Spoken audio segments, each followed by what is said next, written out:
All right, everybody, welcome back to another episode of Cash and Sport. And this is the Olympics wrap up. The Olympics are now done, finished on Sunday. And we came back. South Africa's back. Everyone's back home. Everyone's where they need to be. And we've done with 3 medals. That's our lot. And today we're going to wrap it up, take a look at what happened, the Olympics. There's a little bit of a question mark right now around funding, and let's see what happens with that whole situation. But Sans, let's get into it. Olympics are done. We finished. 2 medals from Tatiana Schoenmaker, 1 from Bianca Breitenbach. What are your thoughts on South Africa's performance at the Olympics overall? I think we got the Olympics we prepared for. And I say that with the utmost respect to all athletes and actually not even respect, to utmost empathy and sympathy to them, because I understand, man, it was hard. It was hard to prep. It's hard when you don't have the funding behind you going into it. I mean, the 4 years, the 6 years leading up to it, because it's not just the year before thing.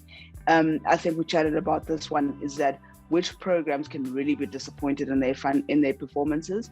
Probably we should be looking at something like rowing and sevens, because they fully funded programs who should be medaling, and rowing has showed us in the years before that they should medal.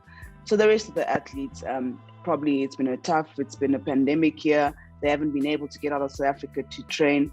So is it disappointing? Yes, it was a disappointing Olympics, but put into perspective what they went in with, I'm kind of like, nah, I'm not too surprised. Some athletes with the end of their prime, so that counts as well. So we've spoken about this, but we're going to have a Power Olympics in 2024. And that's with the talent one, just pure talent. But if we invest in it now, it's already too late for 2024. You should have been doing that 2-3 years ago to get the fruits later on. But yeah, man, and the overall disappointing Olympics for sure. But when we put it to perspective, we got the Olympics we prepared for. I, for one, have Olympic FOMO. Been waking up like 4-ish, not knowing what to do, and be like, body clock. Now there's also no NBA, no sport at that time, so I've got proper FOMO. Yeah. No, well, if you're 100% right. There's only so much that the athletes themselves could have done better, given the circumstances. But it is what it is. Yeah. Congratulations to Tatiana Schoenmaker. Congratulations, Bianca Breitenbach. Bianca's, as soon as the surfing was done, she retired, so she won't be back in France in 2024. And Tatiana obviously going to be looking for medals again in 2024. And we have a lot to look forward to, I think. We've got a good sprinting team full of young guys. Unfortunate for Gift, who got injured, but it is what it is. We've got a lot of good young swimmers as well who are coming up and could potentially medal for us in Tokyo. I keep on getting stuck between France and Tokyo, but in France. And it is what it is. We'll look forward, and it's life. There's not much more that we can do about it, right? We obviously do have, and I think. Yeah. And I think, sorry, on that, people were very vocal about the performances. It's now the time to poke holes at your federations, because essentially they prep these athletes over cycles to deliver them to SASCOC to be able to take to an Olympics. So make sure you asking the right questions to the swimming federations. We're asking right to the hockey federations. We're asking the right questions to athletics. They'll be looking at themselves. Athletics hasn't, first time they haven't come back with a medal, I think, in a while in Olympic cycles. So athletics needs to answer some questions. So the debrief will be important, not just as a tick box to do, but to make sure that we're building on that. What went wrong, what didn't, and what is our 2024 plan for Paris, but what is the LA plan? Because, you that's how long you're needing to be prepping for to realize these medals. Yeah, and if we're talking about poking holes at federations, I think they're all going to be pointing backwards and saying, hey, guys, SASCOC, Minister of Sports, what's actually going on? We have a situation right now where our 2 medalists, there's so many conflicting stories, they're not getting bonuses. And then all of a sudden Barry Hendricks says, oh yes, but we're negotiating with our sponsors. And then Natim Tetwa says, no, we've found the funding and they are getting bonuses contrary to media reports. The fact of the matter is they haven't been supposed to be getting bonuses because the money hasn't been there. And it's because of the public pressure. And kudos to Brian Habana, Mike Sharman, and the Match Kit team for putting together a GoFundMe campaign. But it's the public pressure that's come back to bear, and all of a sudden now they're scrambling to look for money. But it's symptomatic of the funding issues that we've had even up till now with the preparations, and the reason why hockey had to go and look for money, etc., etc. We definitely and need I think to do better. It's an interesting one, because it's only fair that the money thing has been an expectation since I'm not sure when. Some nations don't give money, some nations do give money, but predominantly since I've been involved, to call it in 2008 and 12, money was put on the table to say that will be gold medalist money, silver medalist money, bronze medal money, and in Rio.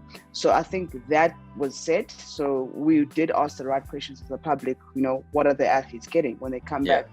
The hoo-ha, they are. It's just sloppy from SASCOC, from government.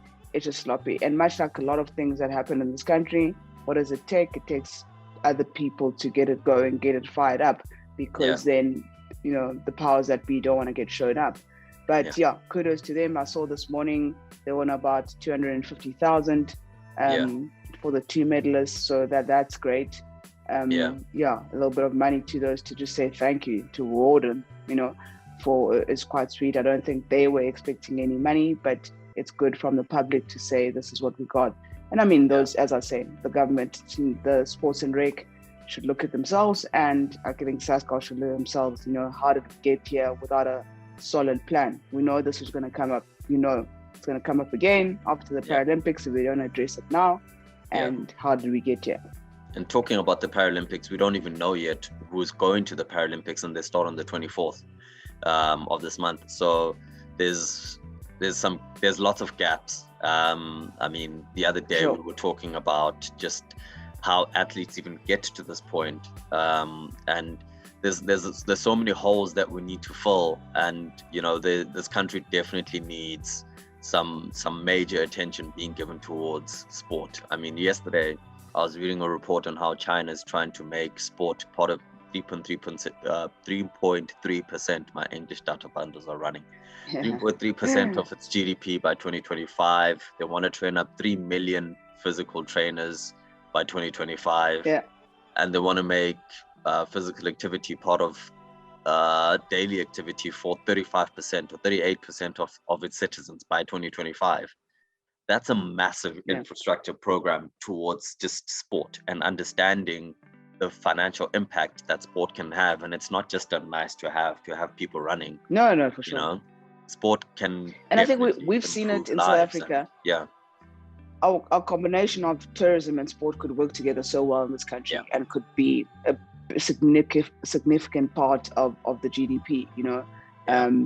You look at it in combination. We've got the right climate. We've got, unfortunately, our rand is weak, so conversion of the pound or the euro when people come here is great. They love it. So the pound to the euro, a pound to the rand, and the euro to the rand is exciting. And the thing is, when you get to that, when you take it seriously, you get the World Cups, you get then one day get a Commonwealth Games. You get the championships coming to South Africa. So that's people pouring in that investment in infrastructure, and the infrastructure that we need for young athletes who also come up the system using that infrastructure. I read somewhere yesterday that the actual cable car at Moses Mabhida has been broken since 2018 and hasn't been fixed. So our maintenance of infrastructure as well is bad. But these are the things that we need to be having. The plans are there, actually. The legacy plans are there. When these sports come in, the legacy plans are there, how we'll use it later in the communities, but it never happens. So, but I think we've got such a powerful tool in one of the best countries in terms of tourism. Bring that with the sport and create sports tourism, and then we are literally realizing a lot of money out of that channel. Yeah, and there's so much that could be said and complaints and so on, but we need to work as a country. Private organizations, please, if you're out there and you're looking for things to put money towards, adopt a school, adopt a sporting program, whatever it is, help the government, because clearly we can see that it's difficult for them to do it on their own. Take up causes and donate, put money into where it really is needed. The top tier athletes with hundreds of sponsors are fine generally. Adopt a school and a primary school and give them kit and pay for their travel and so on. Then we'll see real change. But in any case, let's wrap it up here. I think also at the same time, well done to the Springboks, beating the British and Irish Lions 2-1. What a final test. That was beautiful. Siya Kolisi, my man. Siyamthanda Kolisi, my goodness. What a captain's performance. Led from the front, eh? How's that? Outstanding. And I think we just needed that. We could not hear a single whisper from the UK media. And as we've got a target on our back now, rightly so.